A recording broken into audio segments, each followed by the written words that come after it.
इसमें ये सब मैं डिस्कस कर चुका हूँ। ये शीट सभी को मिली गई होगी। अभी भी किसी को ये शीट नहीं मिली है, तो आप माँग सकते हैं, ठीक है? इसमें ये अलजेब्रा, क्वाड्रेटिक इक्वेशन, एपीजीपी ये सारे छोटे-छोटे टॉपिक हैं। ये सब मैं पढ़ा चुका हूँ आपको, ठीक है? बायनोमियल थ्योरम नहीं पढ़नी मैंने बताया था। बायनोमियल थ्योरम का एक स्पेशल केस होता है, जिसे हम कहते हैं binomial approximation, binomial approximation, right? तो अब देखिए इसमें, और ये acceleration due to gravity log वगैरह बता दिया था। इसमें ट्रिग्नोमेट्री कल कंप्लीट करा दी मैंने। अब इसके बाद आज हम यहाँ ये कल फॉर्मूले डिस्कस किए थे मैंने, ठीक है? इसमें कुछ फॉर्मूले दे रखे हैं, 1-2 मैंने ऐड किए थे। वो फॉर्मूले आपको याद होने ही चाहिए, बिना उसके काम नहीं चलेगा। ये इधर वाले फॉर्मूले मैंने कहा था याद कर लेना, साइड वाले राइट साइड में जो लिखे हुए हैं सी और डी वाले जो फॉर्मूले हैं, और भूल भी जाओगे तो बाद में याद करने ही पड़ेंगे। अभी बस थोड़ा-सा दिमाग में रहे, बाद में ज़रूरत पड़ेगी, अभी फ़िलहाल तो नहीं। आज हम यहाँ से स्टार्ट करेंगे ग्राफ से, ठीक है? ग्राफ फिजिक्स में बहुत इंपॉर्टेंट पार्ट है और मैंने देखा अक्सर बच्चों को ग्राफ में दिक्कत आती है। मेरा पढ़ाने का जो तरीका है वो एक एंटायरली डिफरेंट है, बहुत अलग अप्रोच है और थोड़ा मैथमेटिकल पार्ट है, लेकिन अगर आपने समझ लिया उस तरह से, लेकिन इसको समझने के लिए पुरानी चीज़ों को भूलना होगा। और पुरानी चीज़ों को भूलने से मेरा मतलब है कि अगर आप इसको अप्लाई कर रहे हैं, तो इसी को ही अप्लाई करिए, फिर भूल जाओ सब। कुछ भी आपको रटने की ज़रूरत नहीं पड़ेगी, कुछ भी रटने की ज़रूरत नहीं पड़ेगी, ध्यान रखना, ठीक है? बस कुछ बातें आपको पहले यहाँ मैं बताऊँगा, फिर आगे 1D मोशन में ग्राफ एक बार और पढ़ेंगे, वो अलग चीज़ है। उसमें मैं कुछ और बातें बताऊँगा, फिर फिज़िक्स में किसी भी चैप्टर में कोई भी ग्राफ हो, रटना नहीं पड़ेगा। यूँ ही फिंगर टिप्स पे आप क्वेश्चन सॉल्व कर लोगे ग्राफ के, फिंगर टिप्स पर। अच्छा, इसमें जो टेबल आप जो देख रहे हो ना, इसमें से कुछ भी आपको नहीं पढ़ना है। मैं आपको जो पढ़ाऊँगा, वो चीज़ें आपको पढ़नी है, याद रखनी है, ध्यान रखनी है, ठीक है? जो मैं पढ़ाऊँगा वो वाला, ठीक है? तो ये जो लिखा हुआ है इस टेबल को बिल्कुल मत देखो, इसको कतई ज़रूरत नहीं है। मैं जो पढ़ाऊँगा उस तरीके से आपको समझना है।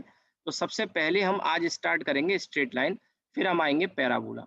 कुछ छोटी-छोटी बातें मैं आपको बताऊँगा, उन बातों को ध्यान रखना है, जो मैं आपको बताने जा रहा हूँ। छोटी-छोटी बातें, बहुत ज़्यादा हाई-फाई चीज़ें नहीं बताऊँगा, बहुत ही सिंपल चीज़ें बताऊँगा, वो आपको याद रखनी है। बहुत सिंपल चीज़ें बताऊँगा, ठीक है? तो चलिए स्टार्ट करते हैं हम।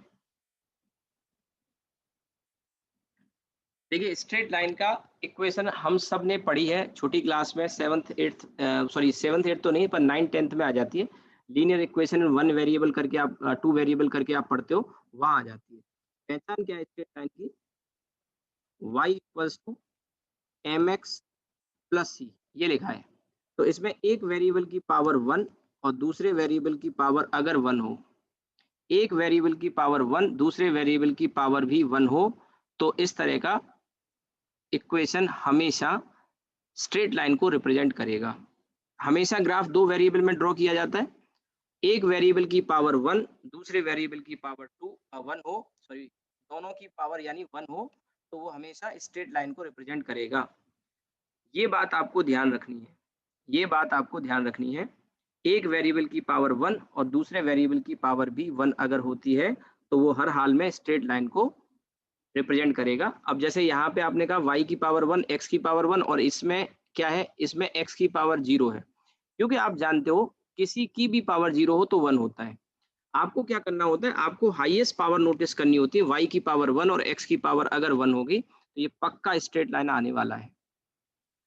अब स्ट्रेट लाइन की इक्वेशन ज़रूरी नहीं इसी फॉर्म में आए। ये फॉर्म ये भी हो सकता था, ax plus by plus c equals to 0 type का भी हो सकता था। ऐसे भी लिखा जा सकता है। मेन चीज़ है, एक वेरिएबल की पावर 1 और दूसरे वेरिएबल की पावर भी 1 हो, तो वो स्ट्रेट लाइन होगा। 4-5 बार बोल चुका हूँ जब से, याद हो जाना चाहिए। और भूल जाओ तो क्या करो, इन्हीं बातों को अपनी कॉपी में लिखना है। देखिए कॉपी आपकी है, आपके नोट्स हैं, आपको जो लैंग्वेज अच्छी लगती है, उस तरह से उन चीज़ों को नोट करिए और उन्हीं को रिवीजन में ध्यान रखना है। ग्राफ एकदम सिंपल हो जाएगा जो मैं बता रहा हूँ। पढ़ना ऐसे ही है जो मैं बताऊँगा।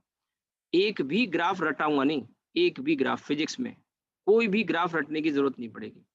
एक वेरिएबल की पावर 1 दूसरे वेरिएबल की पावर भी 1 स्ट्रेट लाइन होगा, ये बात लिख लो कहीं पे भी। आप उसको इंग्लिश में लिख लो, if both the variable have power 1 then the graph is a straight line. आप इंग्लिश में लिख लो या हिंदी इंग्लिश मिक्स करके लिख लो, जो भी आपको अच्छा लगे उस लैंग्वेज में आप लिख सकते हैं। एक वेरिएबल की पावर 1 और दूसरे की पावर भी 1 तो स्ट्रेट लाइन। इतनी सी बात है। यहाँ तक बात समझ में आ गई। अब सवाल है कि स्ट्रेट लाइन कैसी होगी, कहाँ से पास करेगी, क्या होगा, वो सब चीजें भी बताऊंगा। स्ट्रेट लाइन पैराबोला सबसे इंपॉर्टेंट ग्राफ है, पैराबोला का और स्ट्रेट लाइन का। फिर इसी में साइन और कॉस के भी ग्राफ आएंगे जिनकी काफी जरूरत पड़ेगी हमें एसएचएम में, साउंड में, 12th में लाइट जब पढ़ रहे हैं। जैसे अभी सुबह वाला बैच जो चल रहा है उसमें लाइट हमने शुरू की, इंटरफ्रेंस शुरू किया है। तो आज आपने देखा इक्वेशन आई थी, साइन की आई, ऐसी कॉस की भी आएगी। टेन कॉट की इक्वेशन कभी नहीं आएंगी, कभी आएंगी नहीं, ना एसएचएम में ना साउंड में। टेन कॉट सेक कोसेक की कभी नहीं आएंगी, उनके ग्राफ की कभी जरूरत नहीं पड़ेगी। यार बहुत कुछ है पढ़ने का, पर हमको सारा थोड़ी पढ़ना है, हमको सेलेक्टिव पढ़ना है। केवल साइन और कॉस के ग्राफ मैं तो फालतू पढ़ाऊंगा ही नहीं आपको, पर जितना पढ़ाऊंगा वो सब काम का पढ़ाऊंगा, ध्यान रखना। जितना पढ़ाऊंगा सब काम का होगा, ठीक है। अब इसमें ये जो नीचे इक्वेशन लिखी है इसको अभी मत देखो, आप देखो ऊपर वाली इक्वेशन को। ऊपर वाली इक्वेशन में कुछ बातें ध्यान देने की है। एक तो जो सी है और एक ये आपका एम है। एम को हम क्या बोलते हैं, स्लोप, और सी को कहते हैं इंटरसेप्ट। अब स्लोप क्या चीज होती है, स्लोप का मतलब है, आप हिंदी समझो, ढलान। अब आपको थोड़ा अजीब लग रहा होगा जो इंग्लिश मीडियम के पढ़े होंगे कि हिंदी, अरे भैया फील है अपनी लैंग्वेज में, घर में तो हिंदी बोलते हो, मम्मी पापा से बात करते हो, फील है कि नहीं, अपनी फीलिंग्स को एक्सप्रेस करते हो, तो रोते क्या इंग्लिश में हो क्या? या कोई चीज मांगनी होती तो इंग्लिश में रोना शुरू कर दे तो ज्यादा अच्छा इंप्रेशन पड़ेगा, मम्मी पापा दे देंगे। अपनी लैंग्वेज में फील है, ढलान।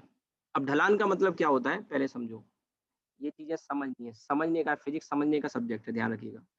देखिए ये एक स्लोप हो गया, ये दूसरा स्लोप हो गया। आपको क्या लगता है इनमें से कौन सा वाला ज्यादा है, कौन सा वाला ज्यादा है? मैं इसके लिए आपको यहाँ से पहले तो अनम्यूट करता हूँ, रटना नहीं है, मैंने पहले से ही कहा। दूसरा सर, सेकंड वाला। दूसरा। सेकंड वाला। सिंपल मीनिंग है, पार्क में आप गए, छोटे बच्चे थे, जब पार्क में जब जाते थे तो वहां स्लाइड होती थी, तो स्लाइड में जब फिसलेंगे तो सेकंड वाले पे ज्यादा जोर से फिसलेंगे हम, ठीक है। अब ये यहाँ पे फिसल रहे स्लाइड पर, तो सेकंड वाले पे ज्यादा जोर से फिसल के आएंगे, स्लोप ज्यादा, ढलान ज्यादा। या आपके कार, आपके घर के आगे आपने रैंप बनवाया कार के लिए, ये आपका घर है और यहाँ गेट है, ये तो ये रैंप बनवाया, तो ये रैंप आपने ऐसा बनवा दिया, फिर नगर निगम वाले आके तोड़ के चले गए, नाली वगैरह के आगे आपने निकाल दिया था, नगर निगम वाले आए, उन्होंने कहा ये आपने रोड पे बना दिए, तोड़ के चले गए, तो फिर आपको दोबारा से बनवाना पड़ा। अब के ऐसे बनवाया ब्लैक वाला। तो पहले वाला जो रैंप था और दूसरे वाला, स्लोप भी बोल देते हैं हम आम बातचीत में कि स्लोप बनवाया, कौन से का ज्यादा स्लोप है, दूसरे का कि पहले? दूसरे का। दूसरे का। मेन चीज आपको यही समझनी है, स्लोप का मतलब ढलान, या आप इंग्लिश में इसको और एक नाम दे सकते हैं, स्टीपनेस, ठीक है, स्टीपनेस या शार्पनेस कह सकते हो। ये बात आपको समझ में आनी चाहिए सबसे पहले। तो स्ट्रेट लाइन वगैरह सब समझ में आएगा, सबसे मेन चीज है स्लोप का मतलब यानी लाइन का ढलान क्या है, एक बात। दूसरा यहाँ पे जो सी होता है, इस सी को हम कहते हैं इंटरसेप्ट ऑन वाई एक्सिस, यानी वाई एक्सिस को काटेगा कहाँ पर, ये आपका एक्स है और ये आपका वाई है, तो वाई एक्सिस को कहाँ कट कर रहा है, जैसे यहाँ कट कर रहा है, यहाँ कट कर रहा है, या यहाँ कट कर रहा है। तो अगर वाई एक्सिस को पॉजिटिव साइड में कट करता है, वाई को पॉजिटिव साइड में कट करता है, तो सी की वैल्यू यानी इंटरसेप्ट की वैल्यू क्या होगी, इंटरसेप्ट की वैल्यू क्या होगी, पॉजिटिव। अगर वाई को पॉजिटिव साइड में कट करेगा यहाँ पे, तो सी की वैल्यू पॉजिटिव आएगी। अगर ये यहाँ वाई को, इसको नीचे कट करेगा, नीचे, ठीक है, तो इंटरसेप्ट कैसा होगा, नेगेटिव होगा। और अगर ओरिजिन से गुजर रहा है तो इंटरसेप्ट सी की वैल्यू क्या हो जाएगी, जीरो, ठीक है, इंटरसेप्ट की वैल्यू जीरो हो जाएगी। यहाँ पे क्या हो जाएगी, पॉजिटिव हो जाएगी। यहाँ पे इस वाली लाइन के लिए क्या हो जाएगी, मैं अच्छे से लिखाऊंगा, अभी पहले समझने पे ध्यान दो, मैंने कुछ भी नहीं लिखाया, अभी आप समझने पे ध्यान दो, मैं सब कुछ सिस्टमेटिक तरीके से लिखाऊंगा, ठीक है। मैंने अभी दो चीजें आपको समझाई, स्लोप का मतलब ढलान, आप अपनी भाषा में बोलोगे, समझोगे, ढलान समझ में आएगा, ठीक है, और यही चीज समझनी है। अब जैसे कई बच्चे इसको लेके कंफ्यूज रहते हैं, जैसे अगर एक ग्राफ इस तरह का जा रहा है, अब कुछ बच्चे इसमें जैसे 11th के बच्चे बैठे हुए हैं, तो उनको मैं पढ़ा चुका हूँ, उनको ये चीजें समझ में आ गई हैं। लेकिन जो बच्चा अभी टारगेट का इसमें कर रहा है, कहीं और कोचिंग करी होगी, तो ढलान स्टीपनेस को लेके कंफ्यूजन रहता है। अच्छा, मैं जो नए बच्चे हैं सिर्फ उनसे पूछ रहा हूँ, जो नए बच्चे हैं उनसे पूछ रहा हूँ, पुराना बच्चा कोई जो पढ़ चुका है वो नहीं बोलेगा, जो नए बच्चे मैं उनसे पूछ रहा हूँ, उन्हीं को जवाब देना है। ये एक पॉइंट है और दूसरा पॉइंट ये है, जो नए बच्चे इसमें टारगेट के बैठे हुए मैं उनसे पूछ रहा हूँ, उनको जवाब देना। 11th का कोई बच्चा नहीं बोलेगा, आपको बता चुका हूँ, आपको पता है। एक पॉइंट और दो पॉइंट, इनमें अगर आप देखें इस पॉइंट की हाइट और इस पॉइंट की हाइट में क्लियरली, ये हाइट h1 और ये हाइट h2, तो h2 ज़्यादा है। मैं आपसे पूछता हूँ एक पॉइंट पर या दो पॉइंट पर ढलान ज़्यादा है, ढलान स्लोप कहाँ ज़्यादा है? एक पॉइंट वन पे, एक फर्स्ट पे टू पर, फर्स्ट पे। इसको भी कई बच्चे गलत बोलते हैं। कुछ बच्चों के दिमाग में वही चीज चल रही होती है कि हाइट ज्यादा मतलब स्लोप ज्यादा, ढलान ज्यादा। नहीं, हाइट का स्लोप से कोई लेना देना ही नहीं है। स्लोप का सिंपल मीनिंग मैंने बोला ना, ढलान। आपको मैथमेटिक्स में नहीं जाना है, आगे हम वैसे पढ़ेंगे, d y by d x भी होता है, स्लोप का मतलब टेन थीटा भी होता है, वो भी मैं बताऊंगा, लेकिन अभी उसमें टाइम है। पहले स्लोप क्या है ये समझो। अब देखिए यहाँ पे आप देखेंगे, यहाँ पे एक लाइन अगर मैं खींचूं टेंजेंट, तो इस लाइन का ढलान, और यहाँ अगर मैं एक टेंजेंट खींचता हूँ इस लाइन का ढलान, तो 2 नंबर पे जो लाइन खींची है उसका ढलान कम है एक के कंपैरिजन में। और आप इसको ऐसे समझ सकते हो कि यहाँ पे अगर आप बैठे हो तो आप ज्यादा जोर से यहाँ फिसलोगे, या यहाँ बैठे होगे तो ज्यादा जोर से यहाँ फिसलोगे। यानी कि एक ऊपर अगर बैठे हो 2 नंबर पे तो एक संभावना होगी, पॉसिबिलिटी होगी कि शायद आप फिसलने से रुक जाओ, हाथ वाथ से अगर रोकना चाहो, लेकिन 1 नंबर पे बड़ा मुश्किल होगा रोकना, क्योंकि यहाँ ढलान ज्यादा है। तो पहली बात ये समझो कि ढलान का हाइट से कोई लेना देना नहीं है। आगे हम देखेंगे, ऐसे ग्राफ आएंगे, उन ग्राफ को स्टडी करना आना चाहिए। अब पीछे जैसे मैंने ग्राफ एक बैच में पढ़ा दिया, वहां बच्चों को मैंने क्वेश्चंस कराए, एक डीपीपी कराया, तो उस डीपीपी में क्वेश्चन को देख के आप सॉल्व कर रहे थे, उसमें कोई जरूरत नहीं थी हमको कैलकुलेशन करने की, लेकिन उन चीजों को पहले समझना पड़ेगा आपको। अब जैसे मान लो ये जो ब्लू वाली लाइन मैंने जो खींची है, कर्व जो खींचा है, इसको कर्व को मान लो इस तरह से होता, और ये कर्व होता, इसमें मैं पॉइंट मार्क कर दूं, एक पॉइंट आपका ये है और दूसरा पॉइंट आपका ये है, और इस पॉइंट की हाइट दोनों की अलग अलग है, एक की h1 और एक की h2। तो आपको क्या लगता है कौन से वाले पॉइंट पर ढलान ज्यादा है? दूसरा सेकंड वाले पे। सेकंड पर। देखिए यहाँ पे आप देखेंगे, यहाँ फिसलन ज्यादा है इस पॉइंट के कंपैरिजन में। यहाँ पर अपने आप को रोकना ज्यादा आसान होगा, एक नंबर पर रोकना ज्यादा आसान होगा 2 नंबर के कंपैरिजन में। आपको मेरी बात समझ में आ रही हो? स्लाइड जैसे मान लें तो 2 नंबर पे बहुत ज्यादा मुश्किल होगा अपने आप को रोकना, क्योंकि ढलान ज्यादा है। अब आप देखिए दोनों सिचुएशन अगर आप देखें, दोनों, एक फिगर हो गया ये 1 और ये फिगर हो गया 2, दोनों फिगर में सिचुएशन अलग है। एक फिगर में, पहले वाले में 2 नंबर का स्लोप कम था, 2 नंबर पे स्लोप कम था, जबकि फिगर नंबर 2 में 2 नंबर पे स्लोप ज्यादा है। अब आप देखिए कि 2 नंबर पे हाइट ज्यादा थी दोनों जगह, लेकिन एक जगह हाइट ज्यादा होने पर भी स्लोप क्या था, कम था। और दूसरे वाले फिगर में हाइट ज्यादा होने पर स्लोप भी ज्यादा है। अगर मैं आपसे पूछूं कि यहाँ से नीचे से इस वाले ग्राफ में ऐसे ऊपर में जाऊंगा, तो क्या आपको ये लग रहा है कि ढलान किस तरह से बदल रहा है, कम हो रहा है, ज्यादा हो रहा है कि कांस्टेंट है? कम हो रहा है, कम हो रहा है।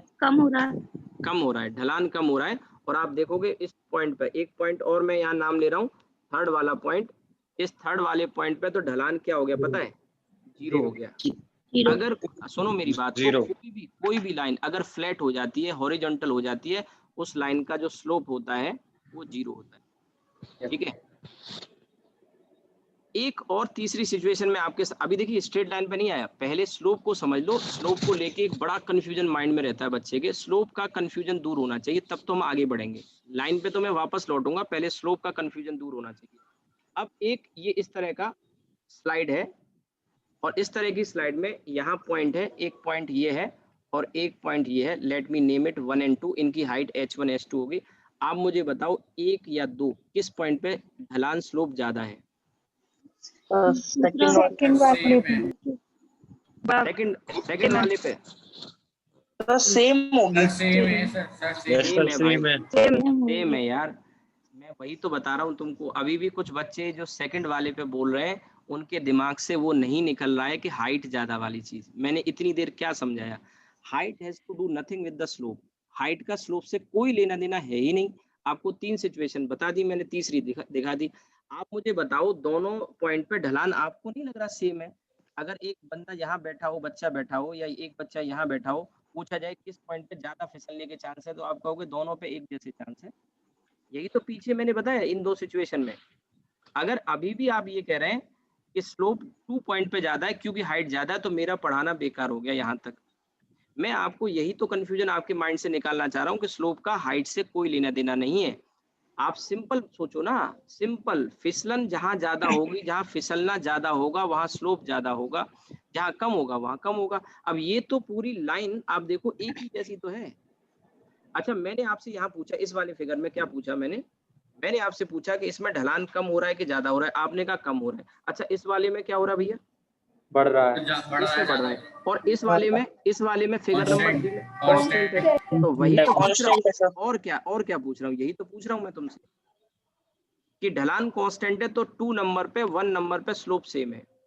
अच्छा, स्लोप का एक मतलब और होता है, अभी मैं बताऊंगा, वैसे आप शायद जानते भी होंगे। स्लोप का मतलब होता है टेन थीटा। तो यहाँ थीटा क्या होता है, तो जैसे देखो फिगर नंबर 1 बहुत हौच-पौच हो गया, कोई दिक्कत नहीं, आप समझने पे ध्यान दो। आपको जरूरी लगे तो फिगर बनाना, जरूरी नहीं है तो कोई जरूरत नहीं है। आप मेरी बात समझो कि यहाँ पर ये जो एंगल आएगा, जैसे मैंने थीटा की बात की, तो ये एंगल थीटा है, थीटा 1, और यहाँ पे आप थीटा बनाओगे तो ये थीटा 2। तो आप देख सकते हो क्लियरली, आपको दिख रहा होगा थीटा 1 पहले वाले फिगर में थीटा 1 थीटा 2 से बड़ा है कि नहीं है? थीटा 1 थीटा 2 से बड़ा है।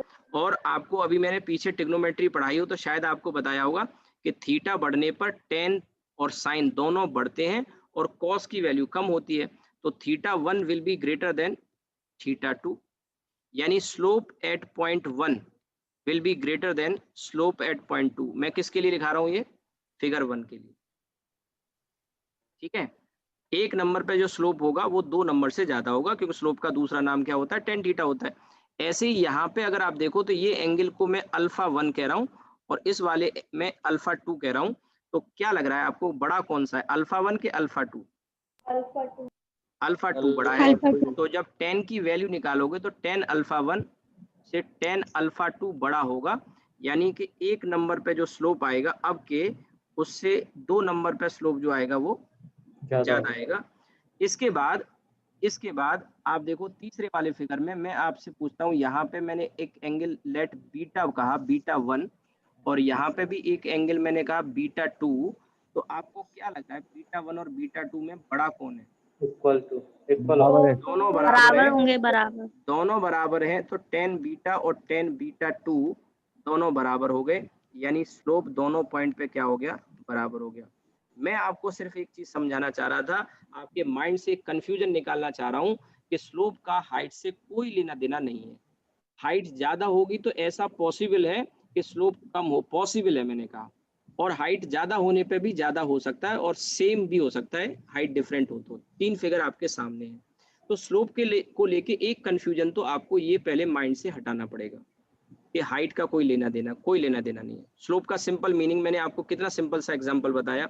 एक मैंने कहा जब छोटे बच्चे थे पार्क में कभी स्लाइड में गए होंगे, ठीक है, या फिर कभी आप वहाँ वाटर पार्क वगैरह में भी जाते हो तो वहां भी आपने देखे होंगे डिफरेंट एंगल के स्लाइड होते हैं, हाइट भी डिफरेंट होती है हालांकि वहां पे। फिर मैंने आपको कहा आपके घर के आगे आपने नया घर बनवाया, रैंप बनवाया कार को चढ़ाने के लिए नाली के ऊपर, और वो थोड़ा सा आपने क्या किया, थोड़ा सा आगे तक बना दिया, कोई नहीं देखता, लेकिन क्या हुआ, मास्टर प्लान आ गया, आपके घर के आगे रैंप तोड़ दिया, फिर मजबूरी में आपको वैसा समझाया ना मैंने स्लोप का मतलब। ये स्लोप आपको सबसे पहले समझने की जरूरत है। इसके बाद हम आते हैं वापस स्ट्रेट लाइन में लौट के आते हैं। पहला ग्राफ हम स्ट्रेट लाइन की स्टडी करेंगे। 2 चीजें समझनी होती है टोटल, एक स्लोप का मतलब क्या है, एम का मतलब क्या है, और दूसरा सी का मतलब क्या है।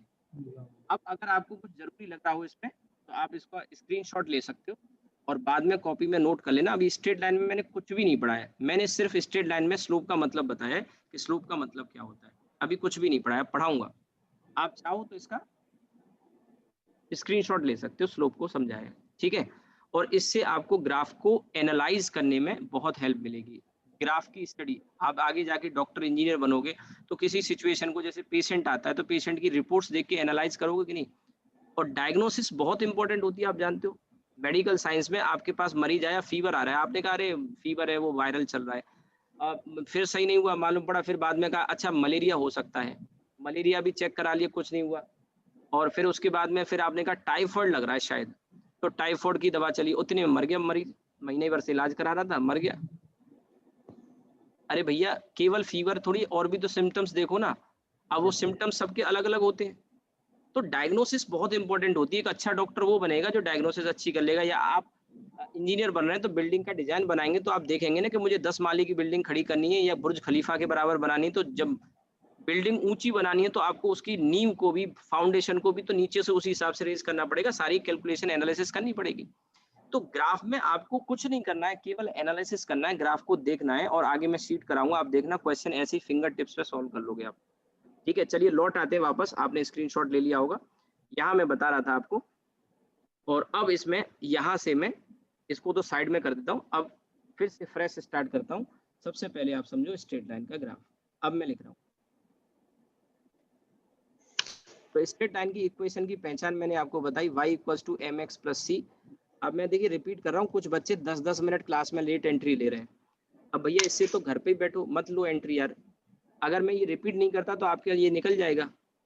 अब आप लेट एंट्री लोगे, शुरू की काम की बात है चली गई। मैंने बताया था कि एक वेरिएबल की पावर 1 दूसरे वेरिएबल की पावर 1 होती है, दोनों की वेरिएबल की पावर अगर 1 होती है हाईएस्ट वाली, तो वो ग्राफ हर हाल में क्या होता है, स्ट्रेट लाइन। जिसमें मैंने आपको बताया एम क्या है, ये स्लोप है। स्लोप का दूसरा नाम टेन थीटा। अभी तीसरा नाम हम पढ़ेंगे जब डिफरेंशिएशन आएगा तब बताऊंगा। D y by d x जैसे लिखते हैं ना, वो डिफरेंशिएशन जो होता है वो स्लोप को ही बताता है, वो हम आगे पढ़ेंगे, अभी उसकी बात नहीं करते। और ये क्या बताता है, ये इंटरसेप्ट बताता है, और हमेशा ध्यान रखना इंटरसेप्ट ऑन वाई एक्सिस ही बताता है।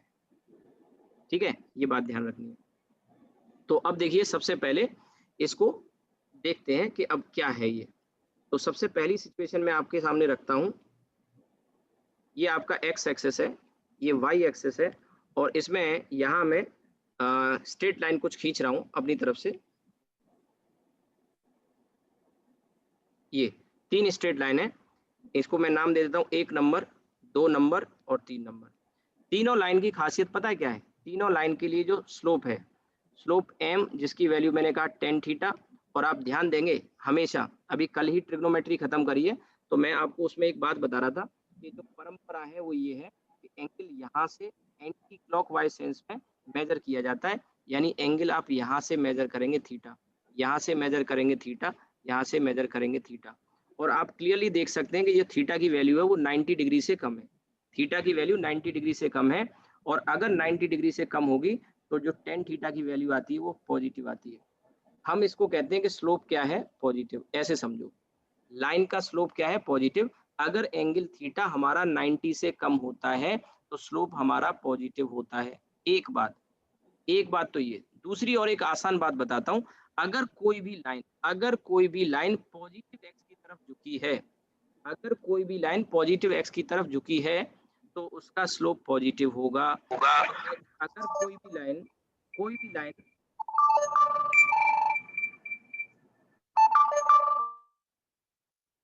कोई भी लाइन अगर नेगेटिव एक्स की तरफ झुकी है, जैसे ये लाइन है, ये लाइन है, ठीक है, ये लाइन है, ठीक है, तो ये लाइन यहां से जब आप एंगल देखेंगे, ये एंगल जब आप यहां से देखेंगे,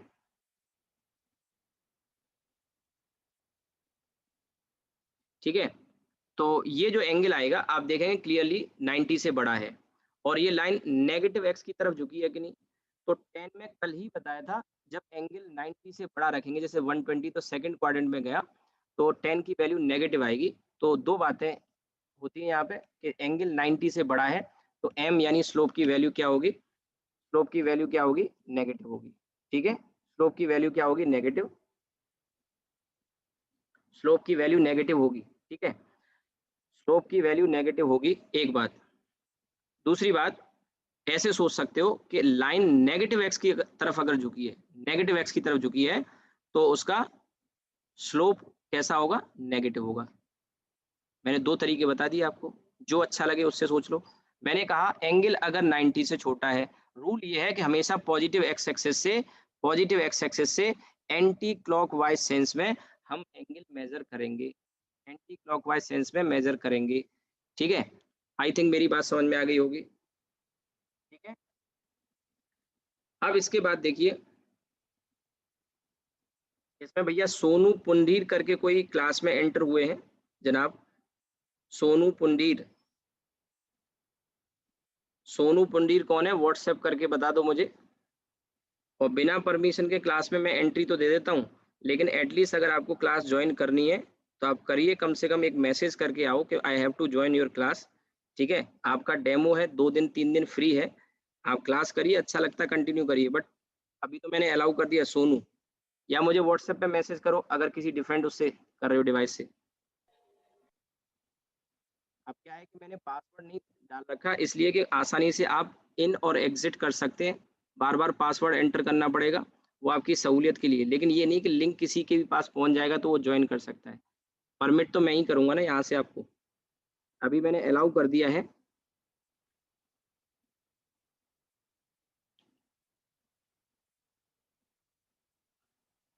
सोनू पुंडीर व्हाट्सएप मुझे करो, नहीं तो फिर मैं रिमूव कर दूंगा। अब देखिए, एम मैंने कहा नेगेटिव या पॉजिटिव होगा, इसके 2 तरीके हैं देखने के, 2 तरीके हैं। पहला तरीका क्या है कि एंगल थीटा अगर 90 से, एंगल थीटा 90 से अगर छोटा है स्लोप पॉजिटिव होगा, या ऐसे भी देख सकते हो कि लाइन अगर पॉजिटिव एक्स की तरफ झुकी है तो स्लोप पॉजिटिव होगा। ये चीजें आगे बहुत काम आने वाली हैं ग्राफ में, यही चीजें आपको स्टडी करना आना चाहिए। ठीक है, दूसरी बात, अगर लाइन 90 से बड़ा एंगल बना रही है, जैसे मैंने ग्रीन में दिखाया, लाइन 90 से बड़ा एंगल बना रही है तो स्लोप नेगेटिव होगा, या ऐसे समझ लो कि लाइन नेगेटिव एक्स की तरफ झुकी हुई है, लाइन नेगेटिव एक्स की तरफ झुकी होगी तो स्लोप नेगेटिव होगा। छोटी सी बातें बता दी, 2 जो अच्छा लगे उससे आप सोच सकते हैं। ठीक है, तो ये ग्रीन वाली लाइन को तो अभी मैं हटा देता हूँ, पहले हम इस पर फोकस करते हैं। ठीक है, तो स्ट्रेट लाइन की पहचान पहले मैंने क्या बताया, स्ट्रेट लाइन की पहचान ये है कि एक वेरिएबल की पावर 1 दूसरे वेरिएबल की पावर भी 1 अगर होती है तो वो स्ट्रेट लाइन को रिप्रेजेंट करेगा। ठीक है, वो ग्राफ स्ट्रेट लाइन को रिप्रेजेंट करेगा। अब जैसे ये 3 लाइन मैंने क्यों खींची है, क्योंकि 3 पॉसिबिलिटी यहाँ हो सकती थी, और वो 3 पॉसिबिलिटी तीनों की तीनों में स्लोप तो पॉजिटिव है।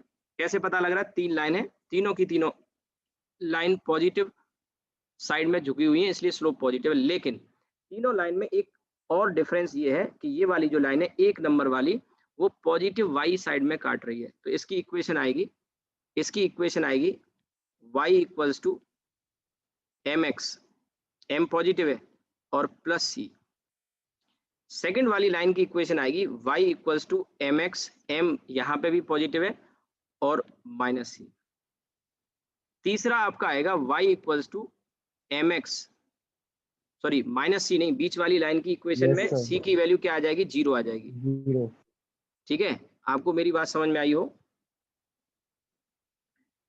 ठीक है, आपको मेरी बात समझ में आई हो? Yes sir.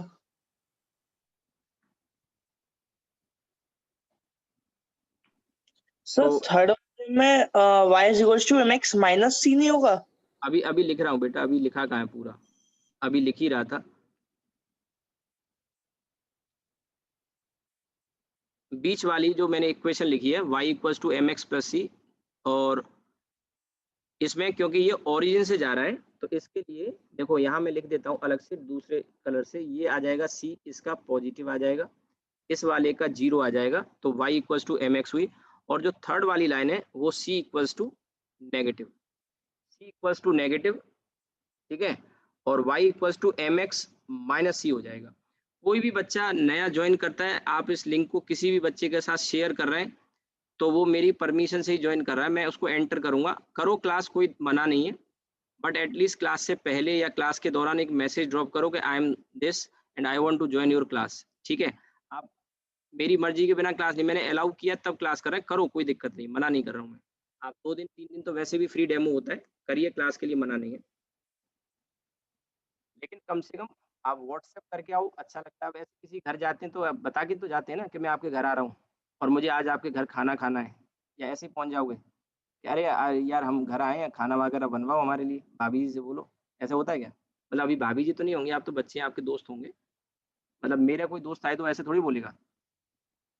तो सी पॉजिटिव, सी 0, सी नेगेटिव, बात समझ में आ गई? यहाँ इस तरह की इक्वेशन होगी। अभी आगे मैं एग्जांपल कराऊंगा तो और अच्छे समझ में आएगा। एक सिचुएशन ही हो गई। अब देखिए दूसरी सिचुएशन देते हैं हम यहाँ पर। ये आपका x, ये आपका y, और अब इसमें ये 1 2 3, इन लाइन की इक्वेशन को मैं नाम दे देता हूँ 4 5 6।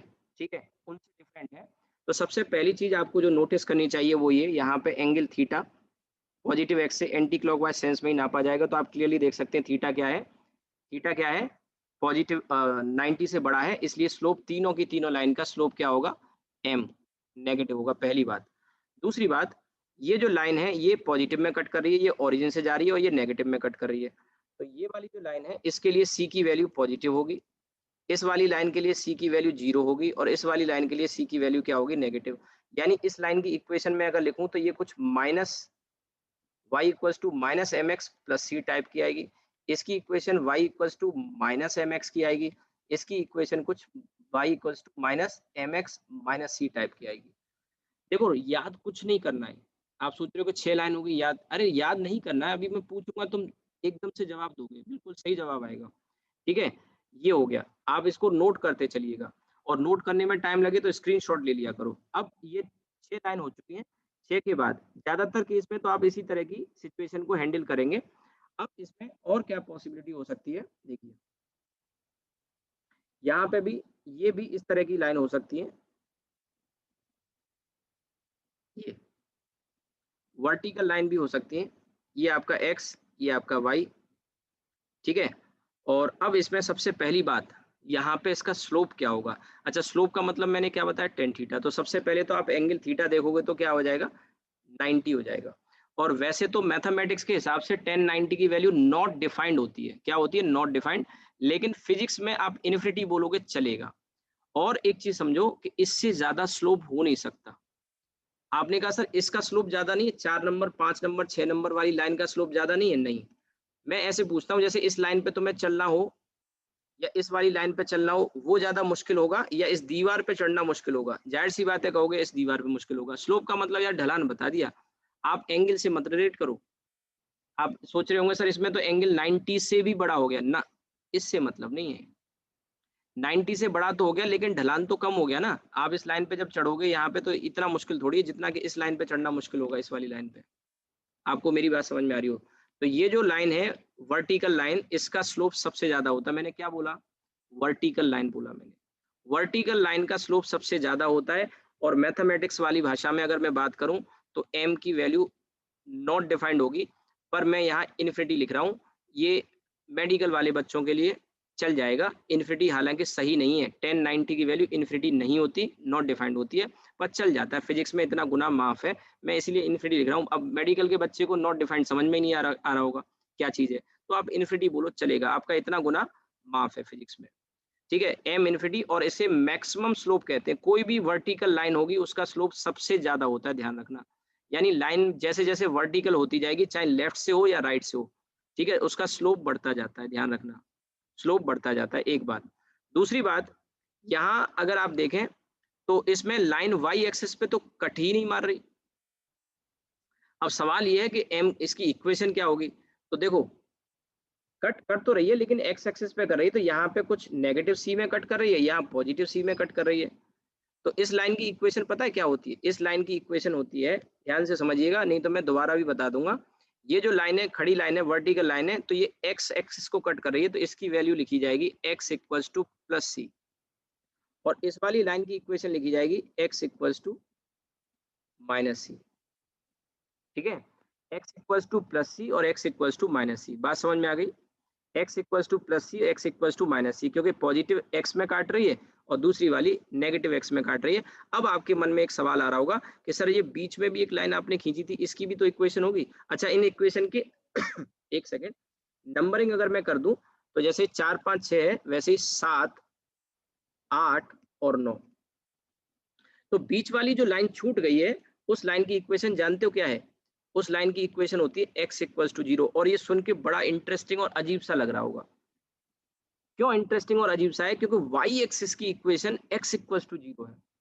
वाई एक्सिस की इक्वेशन x इक्वल टू 0 है, उसका कारण जानते हो, y एक्सिस पे x की वैल्यू हमेशा क्या होती है, हमेशा कहीं भी कोई भी पॉइंट ले लो, y एक्सिस पे x कोऑर्डिनेट 0 होता है कि नहीं होता है, इसीलिए y एक्सिस की इक्वेशन x इक्वल टू 0। आप देखो एक बार x एक्सिस ने काटा, एक बार इस लाइन ने काटा पॉजिटिव x में तो x इक्वल टू प्लस सी हो गई, दूसरी बार इसने नेगेटिव x में काटा तो y x equal to minus C हो गई, y गायब हो गया इसमें से, सीन में से, और ये जो वर्टिकल लाइन है ये आ गई आपकी x इक्वल टू 0। ठीक, मैक्सिमम स्लोप की लाइन है, ये हो गई। आप नोट करते चलिएगा, अगर टाइम लग रहा है तो आप स्क्रीनशॉट लेके बाद में बना लेना, ठीक है। ये अभी मैंने कितनी लाइन बता दी आपको, 9 तरह की लाइन बता दी, रटना कुछ भी नहीं है, केवल समझना है, और मैं समझाने की वजह से ही तो इतना टाइम दे रहा हूँ, नहीं तो ऊपर बता के खत्म कर देता।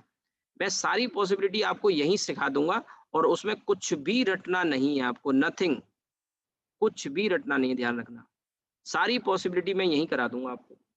टोटल 9 पॉसिबिलिटी हुई, अभी अभी 3 पॉसिबिलिटी और रह गई हैं। देखो वर्टिकल लाइन हमने देख ली, अब बारी आती है हॉरिजॉन्टल लाइन की, 3 हॉरिजॉन्टल भी तो होंगी यार, और हॉरिजॉन्टल लाइन जो आती है, जाहिर सी बात है, अगर वर्टिकल लाइन का स्लोप सबसे ज्यादा है तो हॉरिजॉन्टल यानी फ्लैट वाली लाइन का स्लोप सबसे कम होता है। कितना स्लोप होता है, 0। कितना स्लोप होता है, 0। तो m की वैल्यू 0 होगी वहां पे। चलिए करके देखते हैं उसको भी।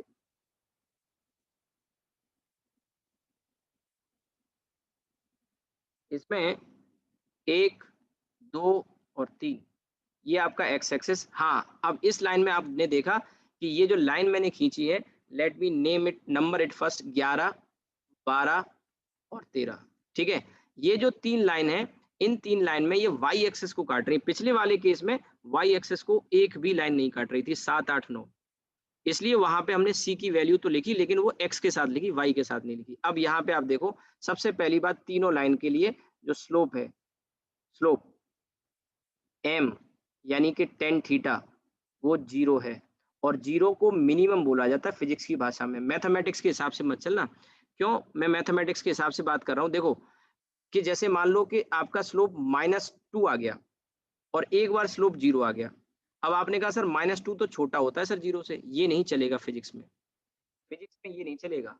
आपको इनकी पॉजिटिव वैल्यू को कंपेयर करना होगा, यानी इसका मॉड लेके कंपेयर करना होगा। मेरी बात समझो, जैसे कि आपने कहा कि सर एक ये लाइन है, ठीक है सर, और एक सर लाइन ये है, समझना मेरी बात को। फिजिक्स में आपको क्या समझना है, एक नंबर की लाइन ये, 2 नंबर की लाइन ये, इसका एंगल सर ये यहाँ देखिए सर, ये 80 डिग्री है और इसका एंगल सर 120 डिग्री है। तो सर 120 डिग्री वाली लाइन का स्लोप ज्यादा होगा? नहीं। आपको देख के भी पता लग रहा होगा कि एक नंबर की लाइन 80 का एंगल बना रही है, तो इधर से अगर आप देखोगे तो 60 का बना रही है। तो ढलान कौन सी लाइन का ज्यादा है? एक नंबर वाली लाइन का, एक नंबर वाली लाइन का ज्यादा है। तो एक तो ये समझ लो कि स्लोप को एंगल से जज नहीं करना है आपको, सिंपल स्लोप में वही सोचना है जो मैंने सिखाया, ढलान। आप फिजिक्स और मैथमेटिक्स मत लगाओ, मैंने जो फील कराया ना उस पर ध्यान देना है, जिसमें ज्यादा फिसलने में मतलब आसानी हो, जल्दी से फिसल जाए, ठीक है। एंगल से रिलेट नहीं करना है, और पॉजिटिव नेगेटिव नहीं देखना है, पॉजिटिव नेगेटिव नहीं देखना है आपको। एक बात ये भी समझनी है, जैसे मैंने कहा कि 0 और -2 में -2 0 से छोटा लगता है मैथमेटिकली, लेकिन 0 वाले स्लोप की लाइन तो हॉरिजॉन्टल होगी, -2 में कुछ तो होगी। नहीं आई बात समझ में? दोबारा से समझो, देखो एक लाइन एकदम फ्लैट है तो इस पे तो फिसलन ही नहीं होगी, इसका स्लोप क्या होगा? इसका स्लोप होगा 0, इसका स्लोप क्या होगा? 0, फिसलन ही नहीं है। लेकिन एक ऐसी लाइन है जिसका स्लोप नेगेटिव है, नेगेटिव का मतलब समझ रहे हो? नेगेटिव का मतलब है, नेगेटिव का मतलब ये है कि लाइन 90 से ज्यादा एंगल बना रही है, 90 से ज्यादा एंगल बना रही है। तो एक बार बताओ भैया, एक नंबर और 2 नंबर की लाइन में फिसलन जाहिर सी बात है 2 में होगी, लेकिन अगर आप इसका स्लोप निकालोगे, टेन थीटा निकालोगे, तो वो नेगेटिव आएगा। अब आपने कहा सर नेगेटिव में सर -2 आ गया मान लो, और सर इस वाली लाइन का तो स्लोप 0 है, फ्लैट लाइन का क्या क्या होता है? 0। तो सर 0 तो बड़ा होगा ना? नहीं, यही चीज तो समझनी है। स्लोप किसका ज्यादा है, ढलान किसका ज्यादा है, फिसलन किसकी ज्यादा है? तो 2 नंबर का ज्यादा है, एक नंबर का नहीं, ठीक है। तो 0 और -2 अगर मैथमेटिक्स के हिसाब से देखेंगे तो आपको तो 0 ज्यादा लग रहा है, क्योंकि स्लोप 0 है, टेन थीटा 0 है, टेन थीटा की वैल्यू 0 है, और इधर इसका नेगेटिव में मान लो -2 या -1 आ रहा है। तो मैथमेटिक्स का हिसाब नहीं चलना चलेगा यहाँ पे। आपको मेरी बात समझ में आ गई हो, ठीक है। एक तो इस बात को समझ के चलना है, ठीक है। अब जो मैं आपको बता रहा था कि इसमें 10, 11, 12 वाली जो लाइन है, 10, 11, 12 वाली लाइन, उनको थोड़ा समझ लेते हैं, उनकी इक्वेशन को समझ लेते हैं। सॉरी गलत लिख दिया मैंने यार, नंबरिंग गलत कर दी, 9 के बाद 10 आएगा।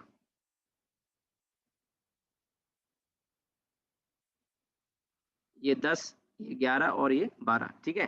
तो एक बात तो ये, यहाँ तीनों का स्लोप, हॉरिजॉन्टल लाइन का स्लोप, सिंपल मेरी बात समझो, हॉरिजॉन्टल लाइन का स्लोप क्या होता है, 0 होता है। एक बात तो ये समझिए। दूसरी बात, यहाँ पर 10 नंबर की जो लाइन है वो कहाँ कट मार रही है, y पॉजिटिव y में, तो y equals to plus C, क्योंकि देखो इक्वेशन थी y equals to M x plus C थी ना, तो m की वैल्यू 0 कर दी हमने इसमें, तो y इक्वल्स टू सी, अब c प्लस का है तो प्लस का, और इसमें क्या आएगा, y इक्वल्स टू 0 आएगा क्योंकि ओरिजिन से गुजर रही है, और ये वाली लाइन y एक्सिस ओरिजिन के नीचे कट कर रही है, तो y equals to minus C, ठीक है, y इक्वल्स टू माइनस सी। आपको बात समझ में आई हो।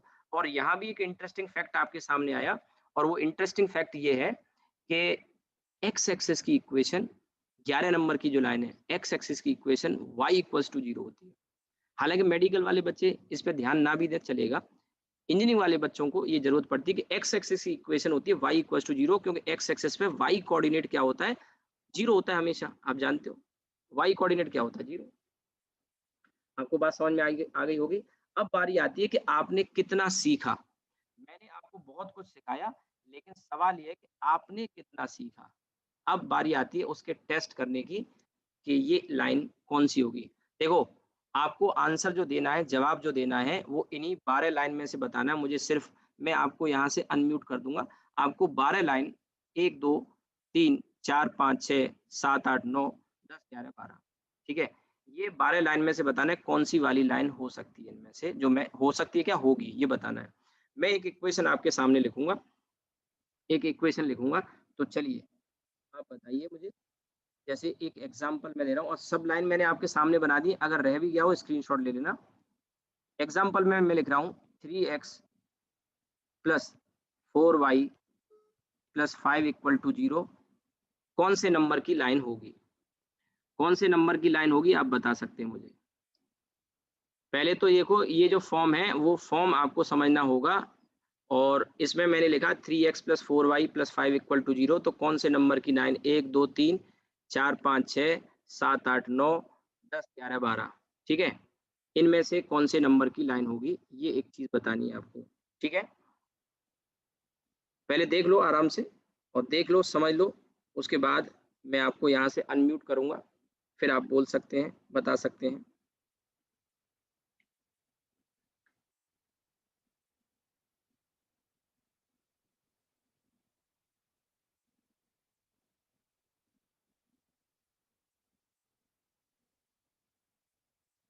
चलिए मैं आपको यहाँ से अनम्यूट कर रहा हूँ, आपने देख लिया, समझ लिया हो तो। सर 6 वाली होगी, 6 होगी। सिक्स वाली सर, थर्ड वाली थर्ड वाली, 6 वाली, नहीं नेगेटिव है ना सर, सर 6 वाली। कई सारी चीजें आ रही हैं, आपके जवाब आ रहे हैं। देखो, अब मैंने आपको एक बहुत खास बात नहीं बताई, क्योंकि मैं चाहता था कि आप गलत करें, और गलत करके हम सीखते हैं तो हम ज्यादा अच्छा सीखते हैं, क्योंकि एक गाना भी आया, यही उम्र है कर ले गलती से मिस्टेक, ठीक है, तो गलती करोगे तो ज्यादा अच्छा सीखोगे। अब आपको जो मैं बता रहा हूँ वो हमेशा याद रहेगा। देखो, जब भी आपको ये डिसाइड करना हो, पहले यहाँ देखो, जब भी कभी ये डिसाइड करना हो कौन सी लाइन है, तो आपको सबसे पहला काम क्या करना है, हर हाल में y का कोफिशिएंट 1 बना लेना है, और 1 में भी +1 बना लेना है, अगर नहीं है तो बनाओ, और क्या करना है, y को एक साइड में रखना है और बाकी सारे टर्म दूसरी साइड में ले जाओ। जब ये कर लोगे ना, तब आपको सही इक्वेशन मिलेगी। जैसे मेरी बात समझो, मैंने अभी थोड़ी देर पहले एक इक्वेशन लिखी थी, ax plus by plus c equal to 0, और अब जो एग्जाम्पल मैंने दिया है वो भी इसी फॉर्म में दिया है। तो सबसे पहले आपको क्या करना होगा, इसे इस वाले फॉर्म में लाना पड़ेगा, और by को यहीं छोड़ो, बाकी को इधर ले आओ, ax माइनस सी। अब अगर कोई आपसे स्लोप पूछे, और अगर आपने ये जवाब दिया स्लोप, आपने कहा स्लोप सर माइनस है x का कोफिशिएंट, तो आप गलत हैं। आप गलत हैं, क्यों गलत हैं, क्योंकि y का कोफिशिएंट, मैंने कहा है स्लोप तब मिलता है जब y का कोफिशिएंट 1 होता है, तो y का कोफिशिएंट अभी भी 1 नहीं है, उसको बनाएंगे तो y यहाँ आ जाएगा, और -a/b x -c, sorry -c/b। अब आप कहेंगे कि सर इसका जो स्लोप है वो है ये वाला, ये दिस इज व्हाट m, और ये पूरा जो टर्म है ये वो इंटरसेप्ट को रिप्रेजेंट कर रहा है। आपको मेरी बात समझ में आ गई होगी। और अब ये जान लिया, अब मैं जितनी भी लाइन पूछूंगा मुझे उम्मीद है आप उन सब के सही जवाब देने वाले हो। अब हम लौट आते हैं वापस। अब जैसे कुछ बच्चों ने 6 बोला, कुछ ने 3 बोला, कुछ मैं सुन नहीं पाया। अब सबसे पहले क्या करोगे, आप इसको प्रॉपर फॉर्म में लेके आएंगे, और प्रॉपर फॉर्म में 4y को यहाँ छोड़ो, 3x को इधर लाएंगे माइनस के साथ -5, और y अब स्लोप जब निकालेंगे तो इसका कोफिशिएंट +1 बनाना ही है, तो माइनस का 3/4 x माइनस 5/4 ये आ गया। और इसमें ये जो चीज है ये क्या है, स्लोप है। This is what, this is slope. आपको मेरी बात समझ में आई हो? और क्या लग रहा है आपको, ये नेगेटिव है कि पॉजिटिव है? नेगेटिव। यानी अब सुनो, ठीक है, नेगेटिव, इंटरसेप्ट भी नेगेटिव है। तो सबसे पहले मुझे ये बताओ कि जैसे मैंने देखो 12 लाइन बनाई है और उस 12 लाइन में 3-3 के 4 सेट बनाए हैं, तो पहले मुझे सेट बताओ, m नेगेटिव है तो वो कौन सा वाला सेट होगा, पहला, दूसरा, तीसरा, चौथा? सेट बोल रहा हूँ, दूसरा वाला। और दूसरे वाले सेट में नेगेटिव इंटरसेप्ट वाली लाइन कौन सी है भाई? 6th वाली। समझ में आ गया? समझ में आ गया? ठीक है, यही चीज आपको समझने की जरूरत है। अब एक और दे रहा हूं, उसी से आंसर आप कर पाओगे। एक और दे देता हूं क्योंकि इजी एकदम नहीं आएगा, ऐसे आएगा।